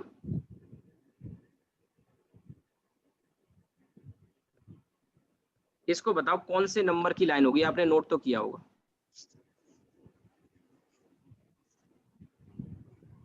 और पहली अच्छा, पहली स्लोप कितना आएगा? 3/2 बिल्कुल सही जवाब, 3/2 x + 5/2। और इंटरसेप्ट कितना आ जाएगा? 5/2 तो आप क्लियरली देख सकते हैं, हमें 4 सेट जो बनाए थे, 4 सेट में से पॉजिटिव स्लोप वाला सेट नंबर 1 था, और इंटरसेप्ट उसमें पॉजिटिव है, यानी लाइन नंबर 1 होगी। यानी कि इसमें जो इक्वेशन जो दे रखी है उसकी लाइन अगर मैं यहाँ ड्रॉ करूंगा, ठीक है, तो ये लाइन ऐसे जाएगी ये, और ऊपर वाले फिगर में अगर मैं लाइन ड्रॉ करता तो वो लाइन ऐसे जाती। आगे बात समझ में? ठीक है। अब आपने सोचा होगा कि सर हम ये पढ़ रहे हैं स्ट्रेट लाइन जैसे आप पढ़ा रहे हो, इसका फिजिक्स में कहाँ यूज है? देखो मैं बता देता हूँ, v इक्वल, ज्यादा उधर नहीं जा रहे, v = u + at आपने पढ़ाई होगा। अब अगर ग्राफ आ गया आपका, वेलोसिटी वर्सेस टाइम ग्राफ आ गया, तो वेलोसिटी की पावर 1 और t की पावर 1, आप श्योर होके कह सकते हैं कि v और t का जो ग्राफ होगा वो स्ट्रेट लाइन होगा। कैसे जज किया? ये y हो गया, ये आपका mx हो गया, और ये u किसको रिप्रेजेंट कर रहा है? c को। यानी कि अगर हमें वेलोसिटी का टाइम के साथ ग्राफ खींचना, और ऐसी सिचुएशन कब आएगी जब कांस्टेंट एक्सेलरेशन से कोई पार्टिकल चलता है। आपको पता है v = u + at इक्वेशन तब लगाई जाती है जब एक्सेलरेशन कांस्टेंट होता है। हम आगे वाले चैप्टर में पढ़ने जा रहे हैं 1D में ये सब फॉर्मूले। तो ये फॉर्मूले में v और t का ग्राफ अगर आपको पूछा जाएगा तो आप केवल देख के, पावर देख के, v की पावर 1, t की power 1, it is going to be straight line. अब सपोज करो, कहा गया क्वेश्चन में कि एक कार रेस्ट से स्टार्ट करती है, रेस्ट से स्टार्ट करने का मतलब u की वैल्यू 0, u की वैल्यू 0, यानी स्ट्रेट लाइन तो होगा, लेकिन स्ट्रेट लाइन में ये v = u + at में u 0 हो गया, c 0 हो गया, यानी इसका ग्राफ जो होगा वो कहाँ से गुजरेगा? ओरिजिन से। ओरिजिन से। तो अब जो हमारा ग्राफ आएगा v वर्सेस t का, वो ऐसे करके आएगा। आपको मेरी बात समझ में आ गई हो? लेकिन हम जानते हैं हमारे सामने एक रेस्ट्रिक्शन होता है। देखो मैथमेटिक्स में ग्राफ में x positive, y positive, x negative, y negative चलता है, लेकिन फिजिक्स में v पॉजिटिव, v नेगेटिव चलेगा, लेकिन t पॉजिटिव के अलावा t नेगेटिव नहीं चलेगा। तो ग्राफ का इधर वाला जो पार्ट है, इस वाले पार्ट को आपको हटाना पड़ेगा, क्योंकि टाइम नेगेटिव नहीं हो सकता, लेकिन है तो स्ट्रेट लाइन ही ना। अब आपने कहा सर जरूरी है कि कार रेस्ट से स्टार्ट करे? नहीं, रेस्ट से नहीं। मान लो 10 मीटर पर सेकंड से चल रही थी और फिर उसने एक्सेलरेट करना शुरू कर दिया, तो ये c की वैल्यू पॉजिटिव हो गई, तो फिर यही ग्राफ फिर आपका ये हो जाएगा, straight line not passing through origin. और ये कट कहाँ मार रही है? 10 पर। बात समझ में आ रही है? Yes sir. छोटी छोटी बातों को नोटिस करके ही फिजिक्स में कनेक्शन बन जाएगा। अभी देखिए फिजिक्स में मैथमेटिक्स पढ़ा रहा हूँ, मैथमेटिक्स को अब फिजिक्स से धीरे धीरे कनेक्ट कर रहा हूँ, मैथमेटिक्स को हम धीरे धीरे कनेक्ट करेंगे। ऐसी बहुत सारी आगे चीजें आएंगी धीरे धीरे, अब देखना। जैसे s equal to u t plus half a t square है, तो ये पैराबोला को रिप्रेजेंट करता है। किसे करता है? पैराबोला को। Parabola. I think straight line की सिचुएशन क्लियर हो गई होगी। किसी भी बच्चे का अगर कुछ नोट ना हो पाया हो, ठीक है, तो अभी भी देख लो, फिर मैं आगे पैराबोला स्टार्ट करने जा रहा हूँ। इससे ज्यादा स्ट्रेट लाइन में कुछ भी टफ नहीं होगा आपके लिए। अभी मैंने एक जस्ट आइडिया दिया है, आगे हम प्रैक्टिस भी करेंगे क्वेश्चन की, तो और अच्छा समझ में आएगा। ठीक है, तो अब देखिए मैं आ जाता हूँ, ये पहला पार्ट हमारा कंप्लीट हुआ, स्ट्रेट लाइन। अब जो मैंने शीट आपको दी है, शीट में लिमिटेड है, मैंने इतनी देर पढ़ाया, कम से कम 1 घंटा मेरा केवल स्ट्रेट लाइन में गया। मैंने और आपसे क्या बोला? सबसे ज्यादा जो ग्राफ फिजिक्स में यूज होता है वो स्ट्रेट लाइन और पैराबोला का होता है, और इन्हीं चीजों को आपको समझना है। एक बात और समझ लो, कोई भी इक्वेशन, एक बात और समझ लो, कोई भी इक्वेशन में कांस्टेंट टर्म अगर जीरो है, जैसे यहाँ सी लिखा हुआ है तो सी कांस्टेंट टर्म था, अगर ये जीरो होता है वो ग्राफ, अगर आपको कुछ बात ऐसी इंपॉर्टेंट लगा करे, मैंने बोला आपको इंपॉर्टेंट लगा करे, आप अपनी लैंग्वेज में उसको लिख लिया करो कॉपी में। अब मैं जैसे बता रहा हूँ ये पॉइंट इंपॉर्टेंट है, तो आप इसको अपनी लैंग्वेज में लिख लो, हिंदी में इंग्लिश में मिक्स करके लिख लो। कोई भी ग्राफ अगर उसमें कांस्टेंट टर्म जीरो है, जैसे यहाँ सी जीरो था, वो ग्राफ स्ट्रेट लाइन का ही नहीं, स्ट्रेट लाइन का ही नहीं, कोई भी ग्राफ, मैंने कहा पैराबोला का हो, हाइपरबोला का हो, कोई भी ग्राफ में अगर कांस्टेंट टर्म जीरो होगा तो वो ग्राफ हमारा ओरिजिन से गुजरता है पक्का। जैसे यहाँ पे सी जीरो हो जाएगा, ओरिजिन से गुजरेगा। पैराबोला में बताने जा रहा हूँ, पैराबोला में अगर कांस्टेंट टर्म जीरो हो जाएगा तो वो ओरिजिन से गुजरेगा, ये बात ध्यान रखना। ठीक है, अब मैं आ जाता हूँ पैराबोला पर। सेकंड,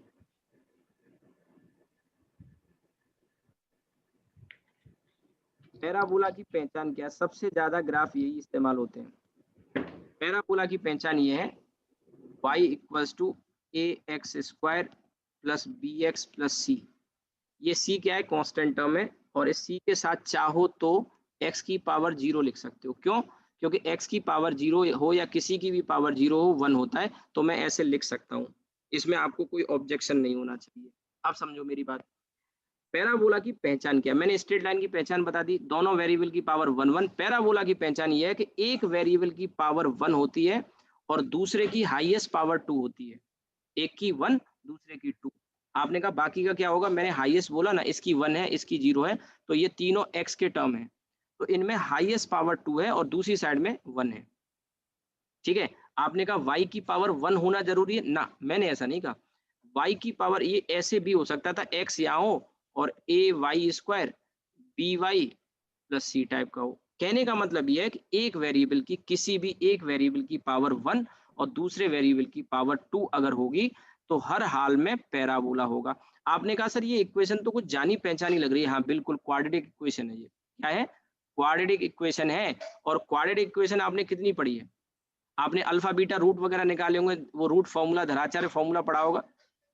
तो क्वाड्रेटिक इक्वेशन का जो ग्राफ होता है वो हमेशा पैराबोला होता है, ये बात ध्यान रख सकते हैं। बस अंतर ये है कि क्वाड्रेटिक इक्वेशन आती थी तो वहां पे हम ऐसे लिख के देखते थे, इक्वल टू 0, तो y की वैल्यू 0 कर दी, ऐसे समझो। वो मैं आगे बताऊंगा, वो फिर आपको जब रूट निकालने होते तब 0 करते हैं, वो सिचुएशन अलग है। लेकिन हाँ, क्वाड्रेटिक इक्वेशन का ग्राफ पैराबोला होता है, ये माइंड में होना चाहिए। अब जैसे प्रोजेक्टाइल मैं पढ़ा रहा हूँ आपसे, पहले एक बैच में चल रहा है प्रोजेक्टाइल, तो प्रोजेक्टाइल का जो पाथ होता है वो पैराबोला होता है, क्योंकि उसकी पहचान क्या है? अगर मैं उसी की बात करूं, पढ़ा तो होगा आपने, y इक्वल्स टू, ये इक्वेशन ऑफ ट्रेजेक्ट्री कहते हैं, इसके पाथ की इक्वेशन होती है y equals to x tan theta g x square upon 2 u square cos square theta. अब पहचानोगे कैसे? पहचानेंगे ऐसे, y की पावर 1, x की पावर 1 और यहाँ x की पावर 2, हाईएस्ट पावर देखते हैं दोनों की, तो पक्का पैराबोला होगा। और आपने देखा भी है कि हम इसको फेंकते हैं तो पैराबोला। अच्छा, पैराबोला होता कैसा, कई लोगों को ना पता हो, तो ऐसे मान लो, ऐसे भी हो सकता है, ऐसे भी हो सकता है, ऐसे भी हो सकता है, ऐसे भी हो सकता है। ठीक है, इस तरह का 4 पॉसिबिलिटी होती हैं ज्यादातर केस में, और भी होते हैं पर हमें और पढ़ने नहीं है, वो मैथमेटिक्स में आते हैं। इन 4 में से कोई पॉसिबिलिटी हो सकती है। जैसे मान लो कटोरा टाइप का है, कटोरा उल्टा रख दिया, सीधा रख दिया, तिरछा रख दिया, राइट साइड में खुला हुआ, लेफ्ट साइड में खुला हुआ, ऐसे रख दिया। ठीक है, आपको मेरी बात समझ में आई हो? तो अभी ये मैं इक्वेशन ऑफ ट्रेजेक्ट्री प्रोजेक्टाइल वाली तो मैं बाद में बताऊंगा, बहुत टाइम है अभी उसमें, लेकिन एक आइडिया दे दिया कि ये इसका जो ग्राफ होता है, पाथ होता है, वो पैराबोला होता है, वो हम आगे पढ़ेंगे। ठीक है, ये तो मैं हटा देता हूँ।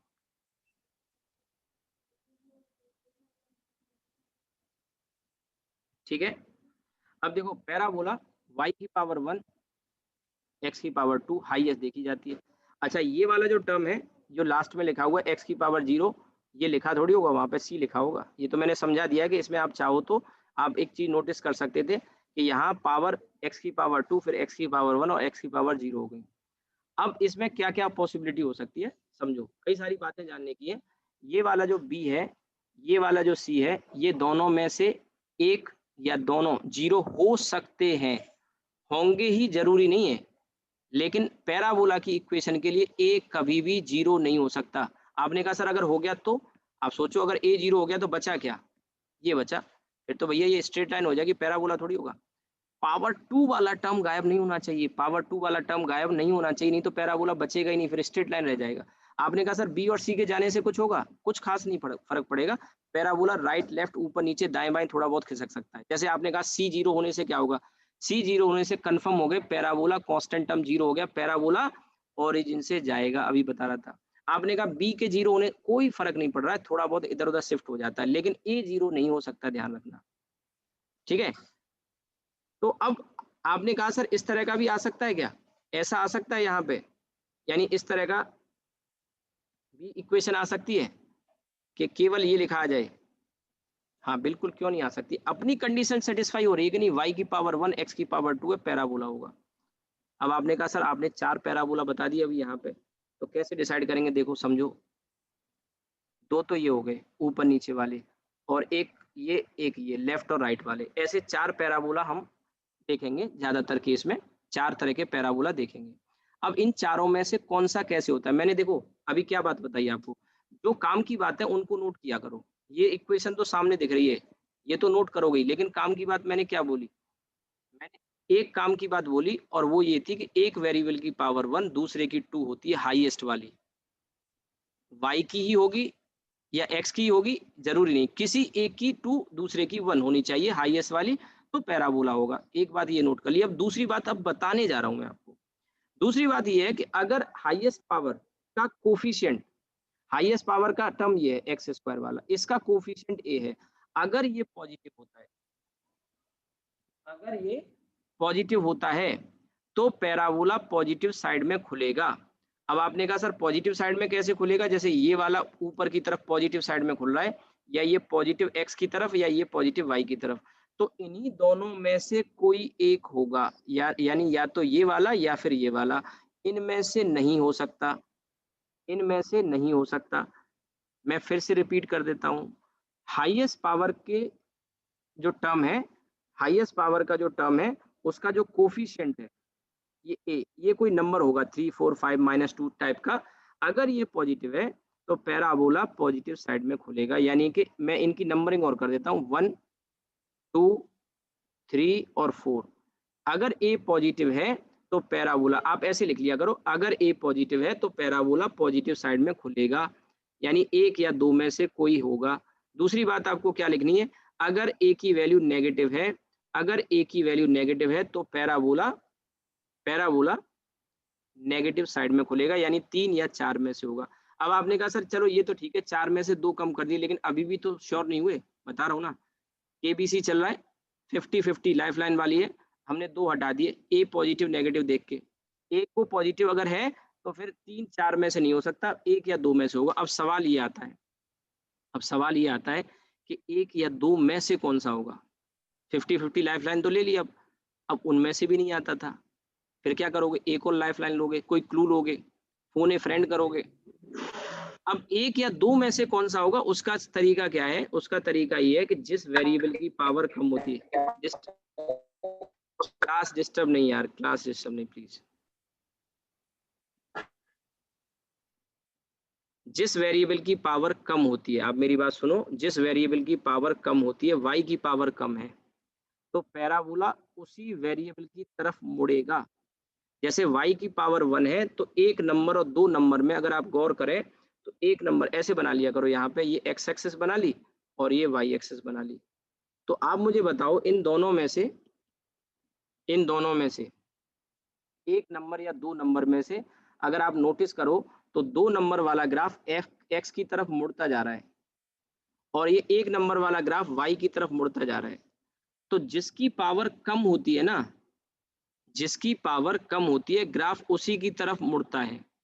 और आप याद ऐसे रख सकते हो कि जिसकी पावर कम है, कमजोर है, पावर कम मतलब कमजोर है, उसकी तरफ झुकाव होता है। कहते ना अरे बेचारा है, छोड़ दो यार, गरीब आदमी, ऐसे बोल देते ना। तो जिसकी पावर कम है, कमजोर है, बेचारा, बेचारा, दिल बेचारा, ठीक है। और गाना आया था ना अभी, आप मेरी बात सुनो, गाना नहीं गुनगुनाना है। यहाँ y की पावर 1 है तो y की तरफ बेंड करेगा, बेचारा है ना, y की पावर कम है, कमजोर है, तो y की तरफ बेंड करेगा। यानी हमारा ग्राफ 2 और 1 में से कौन सा हो गया फिर कंफर्म? 1 वाला, 2 हट गया। यानी जिसकी पावर कम होती है ना, उसी की तरफ मुड़ेगा, y की तरफ मुड़ रहा है। ये मुड़ना नहीं समझ में आ रहा है आपको? ऐसे, ये ऐसे x की तरफ मुड़ रहा है, ऐसे सोचिए ना। तो जिसकी पावर कम होगी वो उसकी तरफ मुड़ जाएगा, कमजोर की तरफ झुकाव होगा, सिंपैथी, अरे गरीब आदमी छोड़ दो, कमजोर है, ऐसे कह देते ना, ऐसे सोचो। पावर कम, पावर का मतलब ताकत, ऐसे समझो, यहाँ पे वो वाली ताकत समझो, कमजोर की तरफ झुकाव होगा। मेरी बात समझ में आ गई होगी। बस 2 ही बातें जाननी है। तीसरी बात मैंने बताई थी कि अगर कांस्टेंट टर्म c अगर 0 होगा तो पैराबोला ओरिजिन से जाएगा, पैराबोला ओरिजिन से जाएगा। अब आपने कहा सर फिजिक्स में इसका क्या यूज है? फिजिक्स में इसका यूज है भैया। अच्छा, फिजिक्स में यूज अभी मैंने प्रोजेक्टाइल में बताया, तो प्रोजेक्टाइल की इक्वेशन को एक बार फिर से लिख लेते हैं। y = x tan theta. अगर आपने ये पढ़ा नहीं है कोई बात नहीं, हम आगे पढ़ेंगे, पर मैं क्योंकि टारगेट के बच्चे हैं, इतना सब पढ़ के आते हैं। इसे इक्वेशन ऑफ ट्रेजेक्टरी कहते हैं, यानी इसके पाथ की इक्वेशन। तो आप कैसे डिसाइड करोगे? आप डिसाइड करोगे y की पावर 1 और x की पावर हाईएस्ट 2। तो कंफर्म हो गया कि पैराबोला है, पैराबोला है, बाकी को मत देखो। फिर हमने क्या देखा था? दूसरा स्टेप क्या था? 3 स्टेप हमने टोटल देखे। पहला स्टेप पावर चेक करी, कंफर्म हो गया पैराबोला। फिर हाईएस्ट पावर का जो कोफिशिएंट है, हाईएस्ट पावर का कोफिशिएंट ये है जो नेगेटिव साइन के साथ है, यानी पैराबोला नेगेटिव साइड में खुलेगा, यानी 3 नंबर और 4 नंबर में से कोई होगा, 1 या 2 में से नहीं होगा। लाइफ लाइन यूज कर ली 50-50 वाली। अब सवाल ये है कि किसकी तरफ मुड़ेगा? तो जिसकी पावर कम है, किसकी पावर कम है? y की पावर कम है, तो y की तरफ मुड़ेगा। तो कौन सा पैराबोला हो जाएगा? कौन सा पैराबोला हो जाएगा? मैं फिर से आपको यहाँ से अलाउ कर देता हूँ बोलने के लिए। कौन सा पैराबोला? थर्ड वाला। और आप जानते हो जब हम प्रोजेक्टाइल को फेंकते हैं तो उसका पाथ ऐसा होता है प्रोजेक्टाइल का, तो ये पैराबोला नीचे की तरफ 3 नंबर के जैसा हो गया कि नहीं हो गया? आप बताइए। Yes sir, yes sir. एकदम सिंप्लीफाइड हो जाएंगे, अभी तो शुरुआत है, अभी इनको अप्लाई करना सिखा रहा हूँ मैं। अच्छा चलो, एक और मैं बताता हूँ आपको, एक और एग्जांपल देके छोड़ देता हूँ आपको। आपने ये फॉर्मूला जरूर पढ़ा होगा, v² = u² + 2as, पढ़ा है? सबने पढ़ा होगा, यस सर। इवन 11th के बच्चे भी जानते हैं। अब आप इसमें देखिए, s की पावर 1 हमको ग्राफ दिया गया किस किस के बीच में, ये वहां ग्राफ बने होंगे, आपको पहचानना होगा। तो वेरिएबल तो पहले से पता होंगे, v की पावर 2 और s की पावर 1। यानी अगर ग्राफ हमको v और s में बनाने को कहा जाए, v और s में, तो आप श्योर होके कह सकते हैं graph is going to be a parabola. अब आप मुझे बताओ इसमें कहाँ भैया हाई फाई मैथमेटिक्स है? मैं कह रहा हूँ 7th क्लास का बच्चा भी, उसको पावर देखना सिखा दूंगा, वो जान जाएगा पैराबोला होगा। और पैराबोला ऐसा होता है, कटोरे जैसा होता है। कटोरा मतलब समझ रहे हो ना, बाउल टाइप का, उल्टा सीधा दाएं बाएं रख दो। अब इसमें v की पावर 2, s की पावर 1, v मैंने इधर लिया है। अब आपको सबसे पहले डिसाइड करना कि v का कोफिशिएंट यहाँ +1 है, पॉजिटिव है, तो v की पावर पॉजिटिव यानी पॉजिटिव साइड में खुलने वाला होगा, पहली बात। और दूसरी बात, किसकी तरफ मुड़ेगा? एस की तरफ, s की तरफ मुड़ेगा। एक्स की तरफ, ऊपर जो 1 2 3 4 लिखे हुए उनमें से कौन सा लग रहा है आपको? फर्स्ट और दूसरा वाला, सेकंड वाला, बिल्कुल। यानी कुछ पैराबोला हमारा इस टाइप का बनेगा, s की तरफ झुकने वाला और पॉजिटिव साइड में। कहीं कोई हाई फाई मैथमेटिक्स है ही नहीं, थिंग्स आर वेरी सिंपल। अच्छा चलो एक और देखते हैं। अभी मैं फिजिक्स से कनेक्ट जोड़ रहा हूँ, जो पढ़ा रहा हूँ वो फिजिक्स से कनेक्ट हो रहा है। s = ut + ½ at²। आप मुझे बताओ, अगर ग्राफ s वर्सेस t हो, ये s है और ये t है, तो कैसे देखोगे? ग्राफ में s की पावर 1 और t की पावर 2 और t की पावर 1, मैंने कहा हाईएस्ट पावर देखनी होती है। क्या लगता है आपको कैसा होगा? पैराबोला। पैराबोला होगा। एक की पावर 1, दूसरे की पावर 2। अब बारी आती है कोफिशिएंट चेक करने की। किसका कोफिशिएंट चेक करूं मैं? s का करूं कि u का करूं?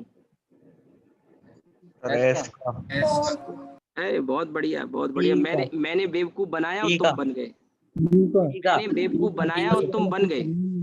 मैंने क्या बोला था, हाईएस्ट पावर का टर्म भैया। मैंने पूछा एस का करोगे कि टी का, तुमको कहना चाहिए किसी का नहीं सर, टी स्क्वायर का चेक करेंगे, हाईएस्ट पावर का बोला था ना। Yes sir. Yes sir. अब ये a/2 है। अब जब तक हमें ये ना पता हो कि पार्टिकल एक्सेलरेट कर रहा है कि डी एक्सेलरेट कर रहा है, उसके बेसिस पे हम a का साइन बताएंगे पॉजिटिव है या नेगेटिव है। मान लो कोई कार एक्सेलरेट कर रही है, इसका मतलब a की वैल्यू पॉजिटिव, तो पैराबोला पॉजिटिव साइड में खुलेगा। और अगर कोई कार डी एक्सेलरेट कर रही है, मेरी बात सुनो, कोई कार अगर डी एक्सेलरेट कर रही है तो पैराबोला नेगेटिव साइड में खुलेगा। मान लो अभी ए पॉजिटिव है, मान लो वो दिया होगा ना क्वेश्चन में, तो ए अगर पॉजिटिव हुआ तो पैराबोला पॉजिटिव साइड में तो खुलेगा। अब सवाल ये है कि किसकी तरफ मुड़ेगा, एस की तरफ। इसकी तरफ। एस की तरफ, यानी एस की तरफ मुड़ने वाला और पॉजिटिव साइड में खुलने वाला पैराबोला ऐसा होगा। लेकिन लेकिन इसमें एक और ट्विस्ट है, पता है क्या? देखो y equals minus two, one हटा देंगे। अरे सुनो तो सही तुम, y equals to bx plus ax square है। यहाँ पे c का टर्म है ही नहीं, ध्यान से देखो तो। देखो x की पावर 2 के जैसा ये है कि नहीं, और x की पावर 1 के जैसा ये t है ना या वेरिएबल, और c का तो टर्म ही नहीं है भाई। है क्या c का टर्म? नो सर, अगर ओरिजिन c से का जाएगा। टर्म नहीं है तो पैराबोला हमने जो बनाया क्या वो सही है? नहीं सर, तो क्या ओरिजिन करूं, से जाएगा। क्या करूं मैं इसका? ओरिजिन से जाएगा। थोड़ा सा नीचे खिसका देता हूं मैं इसको, थोड़ा सा नीचे खिसका देता हूं, और ये हमारा ग्राफ आ गया ओरिजिन से गुजरने वाला, और बिल्कुल सटीक बता दोगे। देखो वहां ऑप्शन दिए होंगे, एक ऐसा भी ग्राफ बना होता, ऐसा भी होता, एक ऐसा भी होता। अच्छा एक ग्राफ ऐसे भी बना आता वहां पे इस टाइप का, तो केवल देख के समझ जाओगे, तो केवल देख के समझ जाओगे कि ये होगा और ये नहीं होगा, ये होगा और ये नहीं होगा। बता पाओगे कि नहीं बता पाओगे, बताओ। Yes sir. लेकिन अभी भी इस ग्राफ में सुधार की गुंजाइश है। There is a scope of improvement in this graph. बताइए क्या? सर नेगेटिव टाइम साइड से टाइम नेगेटिव नहीं होगा। Time negative. टाइम नेगेटिव नहीं होगा। यस, टाइम नेगेटिव नहीं होगा। यानी पैराबोला तो है, पैराबोला तो है, लेकिन पैराबोला में मुझे नेगेटिव वाला पार्ट हटाना चाहिए इसका, यानी ये वाला पार्ट, क्योंकि y और x नेगेटिव हो सकते हैं बट टाइम नेगेटिव नहीं हो सकता, तो ये वाला पार्ट मुझे हटाना चाहिए। आपको मेरी बात को समझ में आई? Yes sir. Yes sir. और अगर आप बनाना चाहते हैं, दिखाना चाहते हैं, तो इतना दिखा दो, यहाँ डॉटेड में दिखा दो, जिससे वो पैराबोला का लुक आए। लेकिन आप देखोगे फिजिक्स में, देखो डिस्प्लेसमेंट नेगेटिव हो सकता था, टाइम नेगेटिव नहीं हो सकता। तो पैराबोला पूरा तो ये होगा, लेकिन फिजिक्स में रेस्ट्रिक्शन कभी कभी आ जाएंगी कि अगर टाइम आ रहा हो तो नेगेटिव वाला पार्ट आपको छोड़ना पड़ेगा। आगे बात समझ में? आज की क्लास को यहीं रोकते हैं। अगर आपको कुछ नोट करना है, कुछ पूछना है तो मुझे बताओ, और नहीं तो मैं क्लास को एंड अप करता हूँ यहीं। और अगर आपको कुछ पीछे कुछ रह गया और नोट करना हो तो बता दो, ठीक है? कल हम यहीं से आगे कंटिन्यू करेंगे।